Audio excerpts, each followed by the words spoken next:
This is another update. It is Saturday, 29th of October.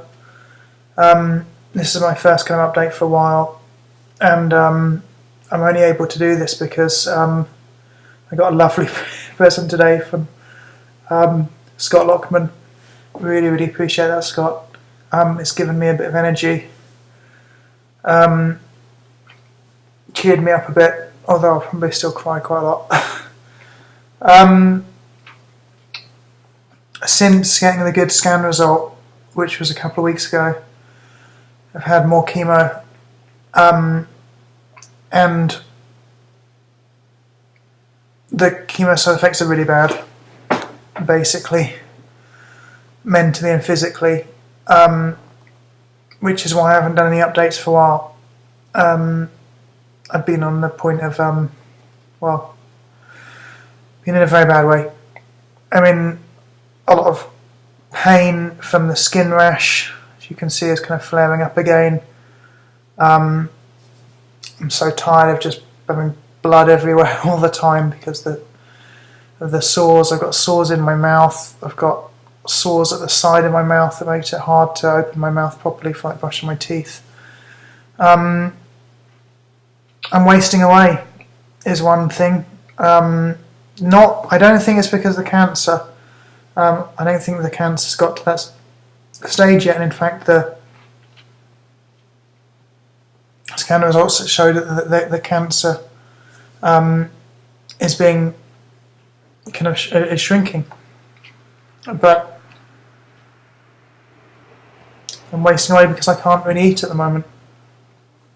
I can't eat well, can't eat properly.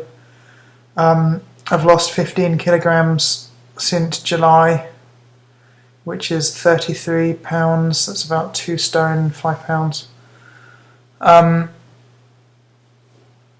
So, 3 reasons why I'm not really eating anymore. All side effects of the chemo, basically. It's a common side effect of I think a lot of chemotherapy is to lose your appetite. So that's one thing, is I just don't feel hungry. Second thing is that one of the components of the chemo, called 5-FU, it dulls your sense of taste and can even block aspects of taste completely. So food doesn't taste so strongly anymore. And a third thing is another component of the chemotherapy, oxaliplatin, I think it's called, which is a metal toxin, a metal poison based on platinum.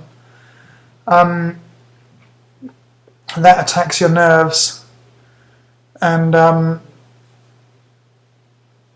that means the nerves in the tongue, lips, to some extent, inside of the mouth, they feel strange. So that makes eating physically difficult because you need your tongue to eat with. But also the food doesn't have the texture, so food doesn't have much texture, doesn't have much taste anymore. So then I'm really struggling to eat. I'm in a lot of pain because of the skin rash. And the skin rash, basically, each time I have it, it moves around the body. This time it's come back to the face a lot, but it's also the chest, stomach, back of the neck, back of the head. Very painful. So I can't really wash anymore. I haven't washed for a couple of weeks now, unfortunately. So,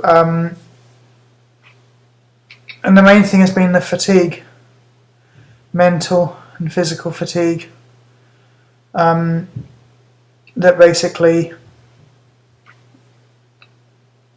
it's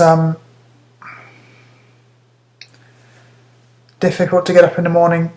It takes me about 4 hours to go from waking up to be able to get out of bed, and often after eating a little bit for breakfast at kind of midday, I go back to bed. Basically I don't sleep, just lie in a bed. Don't even really read much. Just lie in bed. So I haven't been out for a while. I go out when I have to go to hospital or to go to the clinic, basically. So last week I went out 3 times.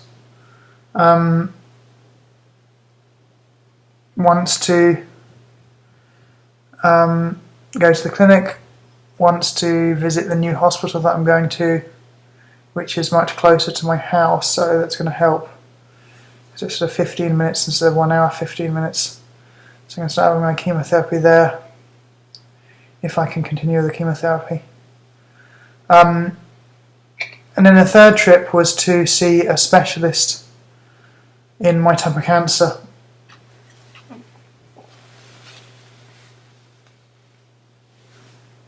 It's very painful to wipe my nose because I've got sores on the inside of my nose, so my nose is usually full of dried blood, and it's pretty painful.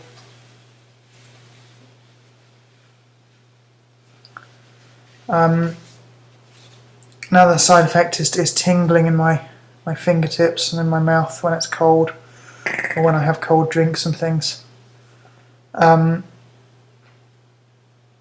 So anyway,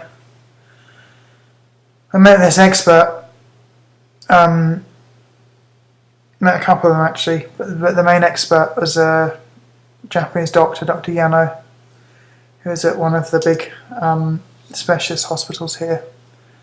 And he's an expert on cancer that's spread to the peritoneum, which is this double membrane over the abdomen, and it's one of the cancers that's very, very, very difficult to treat, borderline impossible to treat, basically.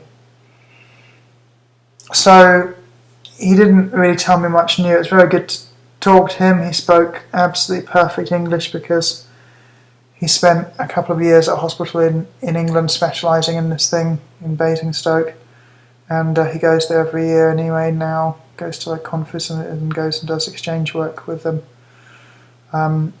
talk about new techniques. And he was very open-minded, very honest, and basically said at the moment I'm not a candidate for this surgery because my cancer spread too much. But he explained a lot about the surgery and the consequences of it, and said I could come back in December and see him.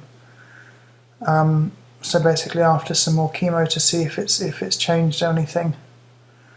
It was good to finally meet an expert in this area. Again, like my oncologist, my cancer doctor, Dr. Yano, who's a surgeon, he felt I might be able to live a year with my current treatment.